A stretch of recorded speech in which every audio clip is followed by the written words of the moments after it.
اخلاقی قوانین میں تو وہ غفور الرحیم ہے، تو فزیکل لاز کی تھوڑی سی وائلیشن کرتے ہیں، دیکھتے ہیں غفور الرحیم ہے یا نہیں۔ یہ تیسری منزل ہے، میں نے کہا یہاں سے چھلانگ لگاتے ہیں اور یا غفور ہو یا رحیم ہو، یہ ورد کرتے ہوئے یہاں سے تیسری منزل سے ہم چھلانگ لگاتے ہیں۔ تو اس غفور الرحیم ہے تو ظاہر ہے کہ پھر ہماری کوئی ہڈی پسلی نہیں ٹوٹے گی، درمیان میں اس کا ہاتھ آئے گا، ہم بچ جائیں گے۔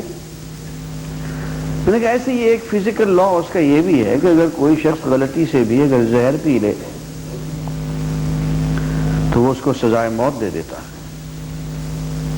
کہ اس کا ایک فزیکل لا ہم توڑ رہے ہیں۔ اس نے کہا ہے کہ زہر نہیں پینا، ہم نے زہر پی لیا تو سزائے موت ہے اس پہ۔ تو میں نے کہا آج زہر پیتے ہیں اور یا غفور ہو یا رحیم ہو کا ورد بھی کرتے ہیں، تو کہنے لگے وہ تو مار دے گا۔ تو میں نے کہا یا شیخ ایک بات بتاؤ، اگر فزیکل لاز کی وائلیشن کرتے ہوئے زہر پی لیں تو وہ سزائے موت دے، اور اخلاقی قوانین میں وائلیشن کرتے ہوئے زہر پی لیں تو وہ چھوڑ دے، یہ کیسے ہو سکتا ہے؟ تو کہنے کہ قرآن میں تو لکھا ہوا ہے کہ وہ غفور الرحیم ہے۔ تو میں نے کہا دیکھو وہ غفور الرحیم کن لوگوں کے لیے ہے، ہمیں یہ سوچنا پڑے گا۔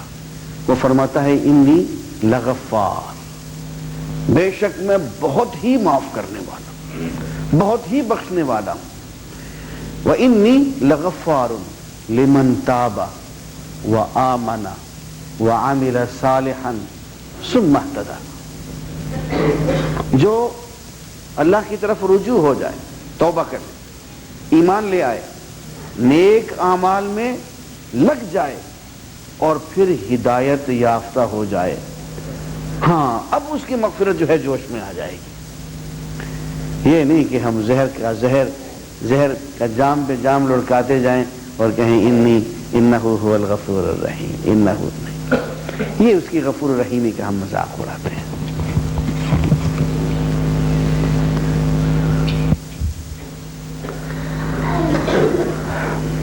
انبأنا معمر عن قتادہ، معمر بن قتادہ روایت کرتے ہیں کان المسلمون یسبون اصنام الکفار فیسب الکفار اللہ، کہ مسلمانوں کو یہ عادت پڑ گئی تھی کہ کفار کے بتوں کو برا بھلا کہتے تھے، گالی گلوچ کرتے تھے، اور جوابی کارروائی میں کفار اللہ تعالیٰ کی شان میں گستاخی کرتے تھے، تو روک دیا گیا، فرمایا گیا وَلَا تُسُبُّوا الَّذِينَ يَدْعُونَ مِن دُونِ اللَّهِ فَيَسُبُّوا اللَّهَ عَدْوًا بِغَيْرِ عِلْمٍ۔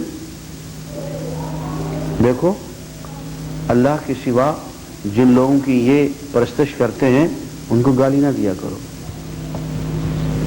یہ جھوٹے خداؤں کی یہ پوجا کرتے ہیں ان کو برا بھلا نہ کہا کرو، ان کو برا بھلا کہو گے تو یہ جواباً اللہ تعالیٰ کی شان میں گستاخی کریں گے۔ حدیث میں ہے کہ سب سے برا شخص وہ ہے جو اپنے ماں کو اور اپنے باپ کو گالی دے، سب سے برا شخص وہ ہے جو اپنی ماں کو اور اپنے باپ کو گالی دے۔ صحابہ نے پوچھا یا رسول اللہ ایسا آدمی کوئی ہوگا جو اپنی ماں کو گالی دے، اپنے باپ کو گالی دے؟ آپ فرمایا ہاں، اس کا ایک طریقہ یہ ہے کہ دوسرے کی ماں کو گالی دے دو، وہ تمہاری ماں کو گالی دے دے گا، دوسرے کے باپ کو گالی دے دو، وہ تمہارے باپ کو گالی دے گا پلٹ کے۔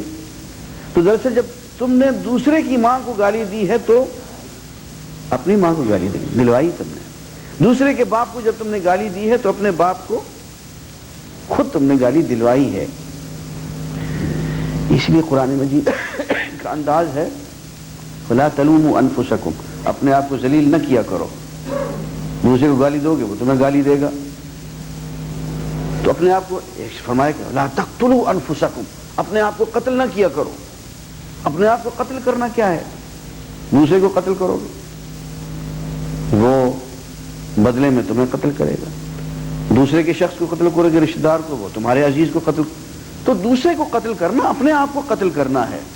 کسی دوسرے نے چوڑیاں تو پہنی ہوئی نہیں ہوتی، جب تم دوسرے کے ساتھ زیادتی کرو گے تو وہ جواباً تمہارے ساتھ زیادتی کرے گا۔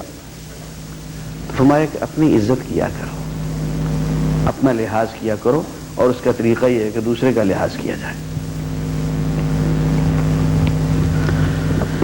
عزیزان گرامی، حضور اکرم صلی اللہ علیہ وآلہ وسلم کی خدمت میں کفار قریش جمع ہوئے اور انہوں نے حضور سے 3 سوالات کیے کہ اچھا جی اگر آپ سچ مچ کے نبی ہیں تو ہمارے 3 سوالات کے جوابات دے دیں، بلکہ ہمارے 3 مطالبات پورے کر دیں۔ ایک مطالبہ یہ کہ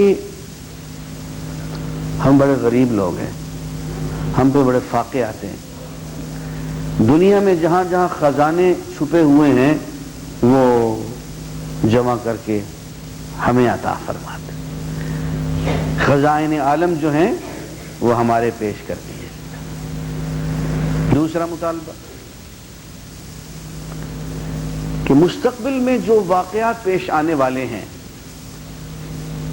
مفید یا مضر وہ ہمیں بتا دیں تاکہ ہم ان کے مطابق ذرا ایڈجسٹ کر لیں، مفید واقعات سے ہم ذرا فائدہ زیادہ سے زیادہ اٹھائیں، جو نقصان دہ چیزیں آنے والی ہیں ذرا پہلے سے اپنے بچاؤ کا انتظام کر لیں۔ 2 مطالبے ہوں گے۔ یہ دیکھیے کتنی تکلیف پہنچائی جا رہی ہے اللہ کے رسول کو جو انہیں دوزخ سے بچانے آیا۔ تیسرا مطالبہ، اور وہ ان دونوں سے زیادہ بےہودہ مطالبہ، وہ یہ ہے کہ آپ ہمیں میں سے ہیں، ہماری طرح کھاتے ہیں، ہماری طرح پیتے ہیں، ہماری طرح آپ بازاروں میں چلتے ہیں، سارے بشری تقاضے آپ کے اندر موجود ہیں، اور پھر آپ یہ کہتے ہیں کہ آپ اللہ کے رسول ہیں۔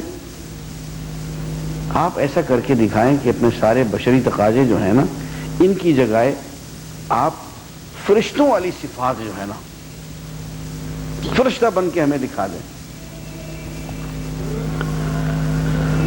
عزیزان گرامی، یہ 3 مطالبے پیش کیے گئے اور ان 3 مطالبوں کا جواب اللہ تعالیٰ نے دیا۔ ذرا ان مطالبات پہ تو آپ نے سن لیا، اب ذرا جواب پہ غور کریں۔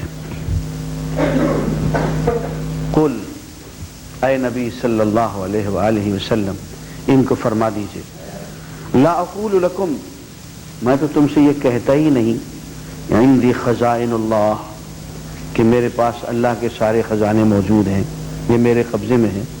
میرا یہ دعویٰ ہی کب ہے جو تم مجھے خزانے مانگ رہے ہو؟ میں نے کب مطالبہ کیا ہے؟ میں نے کب یہ دعویٰ کیا ہے کہ دنیا بھر کے سارے خزانے جو ہیں وہ میرے قبضے میں ہیں، جس کو جتنا چاہوں میں دے دوں؟ لا اقول لکم عندی خزائن اللہ ولا اعلم الغیب،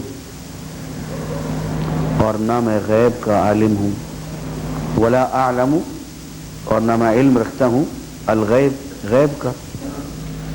میں نے کب دعویٰ کیا ہے کہ میں عالم الغیب ہوں؟ یہ صفت تو اللہ کی ہے، عالم الغیب والشہادہ علیم بذات الصدور۔ میں نے تو یہ دعویٰ نہیں کیا کہ میں علم غیب رکھتا ہوں اور عالم الغیب ہوں، میں نے تو کبھی نہیں کہا۔ کب کہا میں نے؟ بلکہ میں کہہ رہا ہوں لا اعلم الغیب، میں غیب نہیں جانتا۔ ولا اقول لکم، اور نہ میں نے کبھی تم سے یہ کہا ہے اور نہ کہتا ہوں انی ملک، کہ میں فرشتہ ہوں۔ کب کہا ہے میں نے کہ میں بشر نہیں ہوں، میں انسان نہیں ہوں اور میں فرشتہ ہوں؟ میں نے کب کہا ہے تم سے؟ تمہارے تینوں مطالبات غلط ہیں۔ آگے سنیے، ان اتبع الا ما یوحى الی، صرف اتنا فرق ہے تم میں اور مجھ میں کہ اللہ نے مجھے رسول بنا کے بھیجا ہے، اور جو میری طرف وحی کی جاتی ہے میں اس کی مسلسل اتباع کرتا ہوں، پیروی کرتا ہوں۔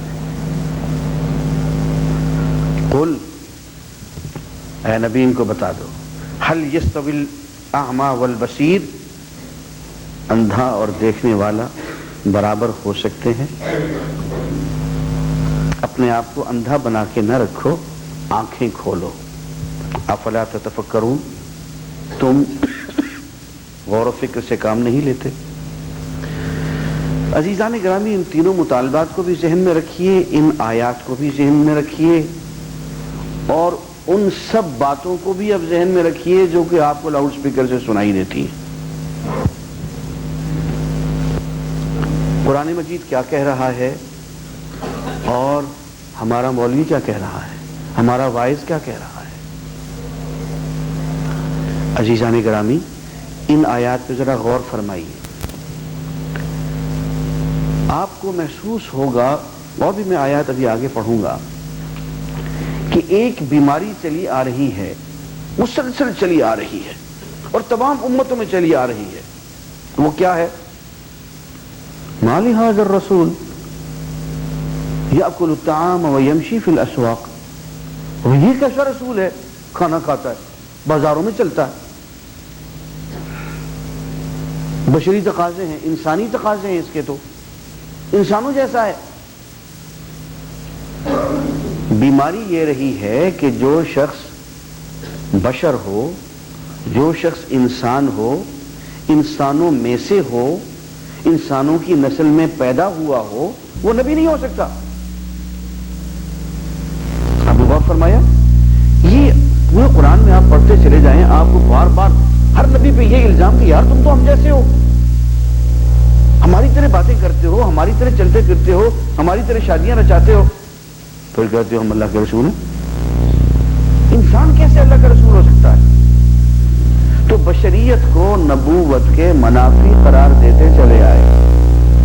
کسی شخص کے نبی ہونے میں سب سے بڑی رکاوٹ جو تھی اس کے نبی ہونے کے خلاف، سب سے بڑی جو دلیل تھی ان کے نزدیک، وہ یہ تھی کہ تم انسان ہو، بشر ہو، تم کیسے نبی ہو سکتے ہو؟ قرآن نے اس کو بہت بڑی گمراہی قرار دیا کہ نبی کی نبوت، رسول کی رسالت کا اس وجہ سے انکار کیا جائے کہ وہ بشر ہے، حالانکہ وہ کہہ رہا ہے کہ میں بشر ہوں، میں کوئی فرشتہ نہیں ہوں۔ یہاں عزیزان گرامی ایک بڑی تلخ بات میں آپ سے کہوں گا، مجھے پتا ہے کہ وہ بات آپ مائنڈ کریں گے، بہت سے لوگ اس کو مائنڈ کرتے ہیں، تو میں ووٹ تو لینا نہیں ہے مجھے آپ سے اس لیے مجھے پرواہ نہیں ہے، مائنڈ کرتے ہیں تو آپ کریں۔